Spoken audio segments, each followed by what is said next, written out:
अस्सलाम वालेकुम व्यूअर्स। तो कैसे हैं आप सब? उम्मीद है आप सब खैरियत से होंगे। तो भाई आज की वीडियो में आपको वेलकम बैक। और आज हमारा जो टॉपिक है वो क्या है? Basic type and variable, basic data types and variable. इससे इस टॉपिक से पहले जितने भी टॉपिक्स हैं एल्गोरिथम तक, इंट्रोडक्शन टू एल्गोरिथम तक, ये मेरे चैनल के सारे। चलिए चलें भाई, यहाँ पे हमारा जो टॉपिक है वो स्टार्ट होने लगा है। और इससे पहले मैं आपको बता, आपको मेरी वीडियोस पसंद आती हैं तो चैनल को लाइक किया करें, और देन सब्सक्राइब भी किया करें और अपने दोस्तों के साथ भी शेयर किया करें। तो चलिए स्टार्ट करते हैं। Basic data types and variable. अब अगर सी प्लस प्लस में देखा जाए तो वो कौन कौन सी डाटा टाइप्स और वेरिएबल यूज होते हैं जो बिगनर्स के लिए भी बहुत ज़्यादा इंपॉर्टेंट है और आज की हाँ जी, लेक्चर नंबर 6 के लिए भी काफ़ी इम्पोर्टेंट है। तो सी प्लस प्लस में अगर देखा जाए तो डाटा टाइप्स जो है वो डाटा टाइप का मतलब किस्म, मतलब डाटा किस तरह का यूज हो रहा है। तो ये स्पेसिफाई करता है कि डाटा जो है वो किस तरह का वेरिएबल यूज कर रहा है। अब वेरिएबल क्या करता है? डाटा यूज होता है। अब सम बेसिक डाटा टाइप्स हैं और वेरिएबल हैं। तो सबसे पहला क्या है? इंटीजर। तो इंटीजर को हम इंट से जाहिर करते हैं, INT, इंट से। तो ये क्या करता है? यूज किया जाता है स्टोर करने के लिए होल नंबर्स को। तो सी प्लस प्लस के अंदर जब आपने प्रोग्राम करते होना है तो आपने अभी आप ना इसका बेसिक ओवरव्यू लें। अभी आपने परेशान नहीं होना, मतलब ये क्या चीजें हैं, कैसे हो रही हैं। जब आप प्रोग्राम इसका करेंगे तो आपको इजी समझ आ जाएगी। सही है। तो पहली बेसिक डाटा टाइप जो है वो क्या है? इंटीजर, जिसको हम इंट जो है उससे जाहिर करते हैं। तो ये इसको हम होल नंबर को स्टोर करने के लिए यूज करते हैं और इसको आमतौर पे इस तरह से लिखा जाता है, int age is equal to 25 और आ गई ये स्टेटमेंट टर्मिनेटर। उसके बाद करेक्टर है। इसको करेक्टर को CHAR से रिप्रेजेंट किया जाता है, यूज टू स्टोर। फैक्टर को स्टोर करने के लिए हम इसको इस्तेमाल किया जाता है इसको। फिर एग्जांपल इसकी CHAR ग्रेड A। सही है।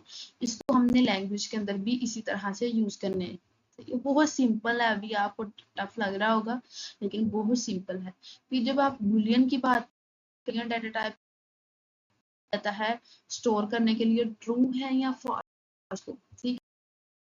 वैल्यूज हैं उसके लिए हम इनपुट देते हैं 1 और and for fast sorry output जो देते हैं वो 1 है और 0। तो बुलियन अगर वैलिड है तो वो ट्रू है।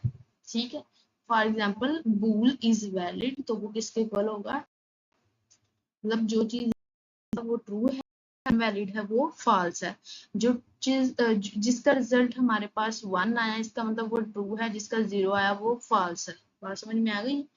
अब उसके बाद फ्लोटिंग पॉइंट है। इसमें क्या हमने कर फ्लॉट एंड डबल, इसको हम इससे रिप्रेजेंट करते हैं। अब ये जहाँ पे दो टर्म्स आ, इसको हमने डेसिमल नंबर को स्टोर करते हैं। उसके बाद फ्लॉट क्या है? Float is for single precision, मतलब जो लेस एक्यूरेट होती हैं और जो लेस यूज करती हैं उनके लिए हमने क्या यूज करना होता है? फ्लॉट। सही है।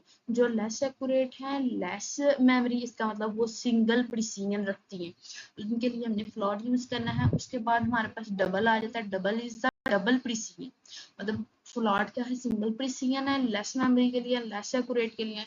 अब डबल जो है वो इसके अगेंस्ट, वो क्या है? डबल प्रिसीजन है, मोर एक्यूरेट है और इसकी मेमोरी भी मोर है। नेक्स्ट अब हम चलते हैं आगे, इसकी एग्जांपल देख लें आप। तो इसकी एग्जांपल में फ्लॉट हाइट आ गई है। फ्लॉट हाइट तो 5 फीट एंड डबल डिस्टेंस, तो इसका पॉइंट इज इक्वल टू ये। तब बात समझ गई? उसके बाद हमारे डज नॉट रीड, ये फंक्शन जो है ना वो कोई वैल्यू। अब यहाँ पे ये जो फंक्शन लिखा हुआ है, अगर मैं रिटर्न्स इज इक्वल लगा दूं मेरा फंक्शन जो है वो रिटर्न नहीं होगा। उसके बाद हमारे पास वाइड कैरेक्टर, तो वाइड कैरेक्टर को हम किससे रिप्रेजेंट करते हैं, ये आमतौर पे सिंपली में यूज नहीं होता। उसके बाद use store wide character which are internal, ये इंटरनलाइजेशन के लिए यूज होता है। ये आमतौर पे हम यूज एज सच इतना ज्यादा यूज हम ये बिगनर्स हैं उनके लिए, तो आपके लिए ये समझना भी कोई खास ऐसा जरूरी नहीं है। आप बेसिक इसका ओवरव्यू देखें, बाद में जब आप इसको परफॉर्म करेंगे तो आपको इस चीज की ऑनर हो जाएगी। तो इसको हम रिप्रेजेंट किससे करते हैं, WCHAR, ये बार सही है। देन हमने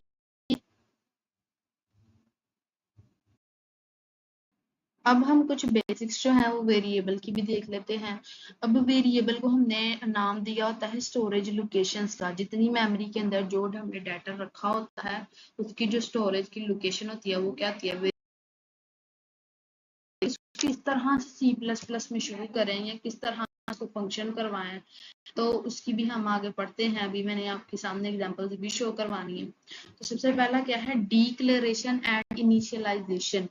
तो यहाँ पे दो टर्म आपके पास आ रही हैं। पहले डिक्लेयरिंग, उसका मतलब ये specify it's name and type.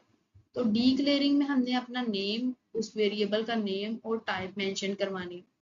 उसके बाद इनिशियलाइज, मतलब कितनी वैल्यू है वो उसको रिप्रेजेंट करना। अब मैंने एग्जांपल लिखी है, इसमें डिक्लेयरिंग ये है और इनिशियलाइजिंग ये 25 जो मैंने लिखा है ये इनिशियलाइज।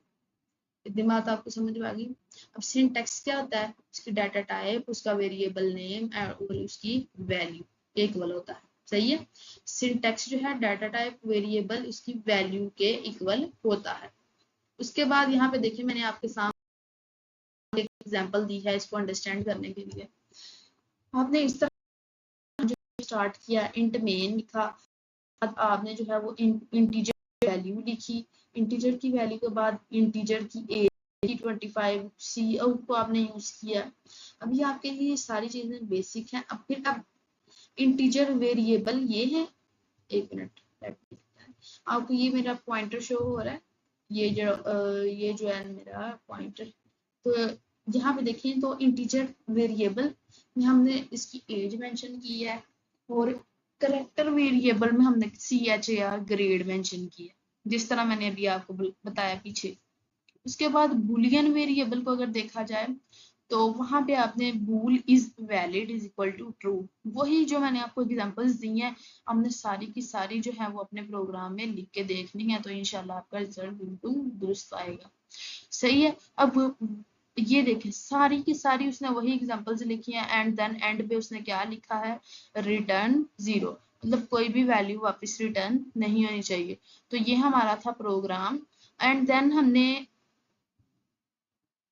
मैंने आपको ये जो जितनी भी कोडिंग अभी लिखी हुई थी, ये जो मैंने आपको शो करवाई है, ये मैंने ऊपर सारी की सारी आपको एग्जांपल्स में ये देखें, ये मैंने आपको समझाई है इधर। तो बाकी जो अगर आपको कोई चीज़ की समझ ना आ रही, इंशाल्लाह मैं आपको रिस्पॉन्स दूंगी और